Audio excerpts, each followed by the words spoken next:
What is up guys, Jarv here, back today jumping into Destiny. In today's video, we're going to show you the easiest and quickest way to get your hands on the Necrochasm. If you were fortunate enough to complete Crota's End during Contest, you would have instantly got your hands on this incredible raid exotic, but if not, then you'll need to complete a quest. And we're going to fully break that down and show the quickest and easiest way to do it, so be sure to stick around and enjoy the video. If you do enjoy the video, be sure to leave a comment and rating down below, and remember to subscribe for more Destiny 2 content. But without further delay guys, let's jump into the video. Now, with the launch of Crota's End into Destiny 2 in 2023, we also see the return of the Necrochasm exotic auto rifle. As we mentioned in the intro, if you were fortunate enough to complete this on Contest, then the quest for this would have auto completed, granting you this incredible raid weapon. But for most, if that wasn't the case, then you'll need to complete the quest, and we're going to break down all the steps for you right here. Now, the very first step of this quest requires you to use the Husk of the Pit, which is the common version of this weapon, and you'll need to kill 100 Hive anywhere in the system. You'll get bonus progress for any kills granted within Crota's End, but with that being said, it has been heard that this could be a bugged step. The quickest way to find out is if you load into Crota's End with the Husk of the Pit equipped and kill some of the thrall that spawn after standing on the plate, and double check if you're gaining any progress. If for any reason you're not, then the quickest way to get 100 Hive kills can be found over in the K1 Revelation Lost Sector. If you spawn into Sorrow's Harbour over on the moon, you can make your way there, and there's more than enough Hive in this single Lost Sector to complete the first step of this exotic quest. Now, upon completing step 1, this will evolve Husk of the Pit into the Eidolon Ally. This is the evolved version and a lesser version of the Necrochasm exotic auto rifle. Now, with that being said though, it still has some great perks such as rangefinder and perpetual motion, so it could be a good one to try inside the Crucible. Now, the second step of the exotic quest requires you to acquire 20 Essence of Oversoul. Now, these are exclusive to the Crota's End raid, and there are various sources to obtaining them. Now, with that being said though, there are some guaranteed and non-guaranteed sources, but we're going to cover them all. Now, the guaranteed sources and ones to maybe consider first are via the triumphs that you can complete in order to finish the raid seal. There are 10 triumphs in total that will allow you to acquire Essence of Oversoul, and to complete them all, this will require you to do multiple runs of the Crota's End raid.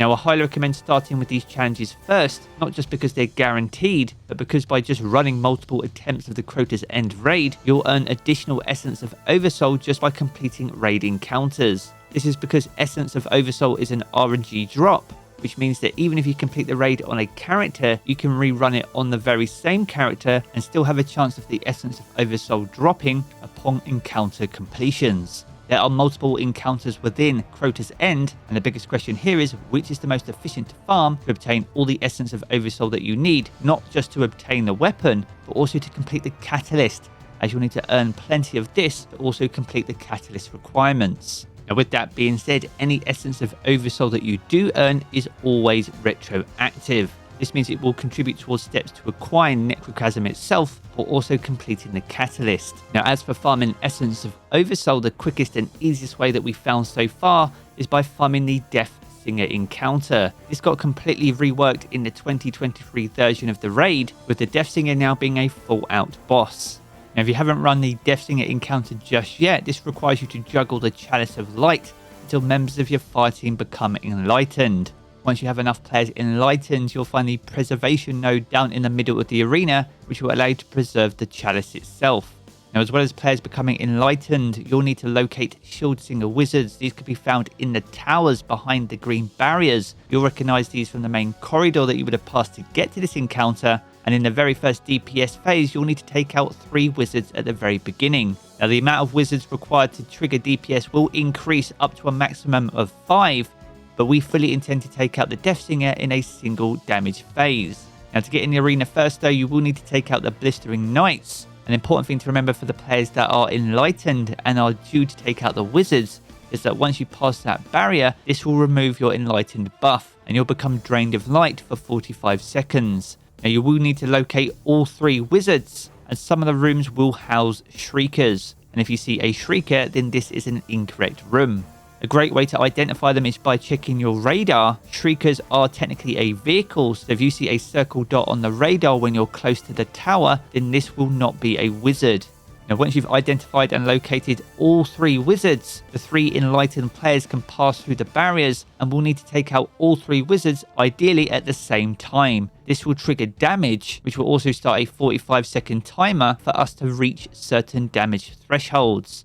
The threshold that we're aiming for, though, is to completely take the boss out. Now, for any additional enlightened players that didn't take out a wizard, they can also expunge the Deathsinger, allowing the rest of the team to deal additional damage. Now, in terms of team composition and loadout, at least 3 warlocks is ideal. 2 of these warlocks can have a Well of Radiance, with potentially 1 warlock having a Nova Bomb, with the Nova Bomb being used to clear out any combatants close to the plate, which is where the fire team will be located to deal damage. As well as those, a Hunter is an absolute must, ideally running Deadfall Anchor, and will be using that tether to pin down the Deathsinger, helping make her an easier target. Outside that, though, you can run pretty much any other class that you like. The only other must-have requirement is to have the Sleeper Simulant Exotic Linear Fusion Rifle, preferably with the Catalyst. Now, the Catalyst for this weapon reduces the charge time, and on top of that, you also have deeper ammo reserves, both of which are absolutely key to make sure that you have enough ammo, as well as being able to deal that damage as quickly as possible. Now, to help boost your damage even further across the entire fire team, I recommend having Cypher mods to allow you to create orbs of power easily. These will need to match the elements of the other kinetic and energy weapons that you're using, as we'll be using these orbs of power to create armor charges. As for your gauntlets, you want to absolutely max these out with solar loaders, allowing you to get a super fast reload on the Sleeper Simulant itself. As for your chest piece, you can equip a charged up mod, which will help increase the amount of armor charges that you can have, as well as a solar ammo reserves, and this will further boost the ammo capacity for the Sleeper Simulant. Now, for the warlocks of the fire team that aren't running Nova Bomb and that are running Well of Radiance, then Lunafaction Boots is an absolute must. This will further boost the reload for the entire fire team, minimizing damage downtime and increasing overall team DPS. Now, as for mods on your boots, solar weapon surges are absolutely key, ideally equipping all 3 to give you the maximum damage boost to all your solar weapons. To help ensure you have armor charges for as long as possible, you can also equip 2 time dilation mods on your bond, and this will increase the timer for armor charge decay. This will therefore allow you to take advantage of those solar weapon charges throughout the entire damage phase, maximizing all your damage output.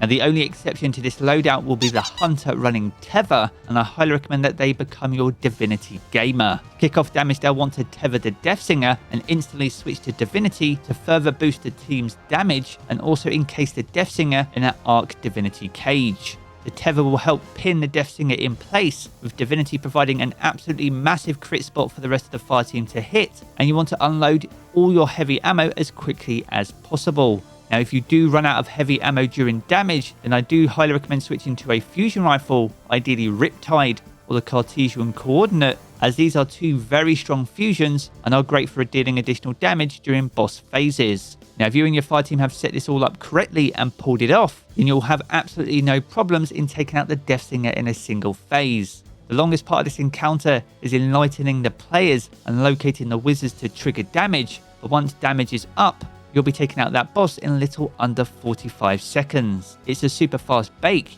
and by keeping the checkpoint for this boss on an additional character, you can effectively farm this encounter over and over again for additional chances at earning Essence of Oversoul. As we mentioned earlier in the video, I do highly recommend at least acquiring and completing all the triumphs that provide Essence of Oversoul first, just so you know how many additional Essence of Oversoul you need before jumping into a farming fire team. It means you don't waste any time farming for more Oversoul than you need, either to acquire the Necrochasm auto rifle or even by completing its catalyst. Both are potentially very time-consuming tasks, but by setting up your fire team like this, then this could help save you a massive amount of time. But as always, if you have any additional recommendations or suggestions, then be sure to sound off down in the comments below. Now, once you have enough Essence of Oversoul for your Eidolon ally, you'll simply need to defeat Crota once more time, and you'll be able to pick up the Necrochasm from the Thronebearer sword after activity completion.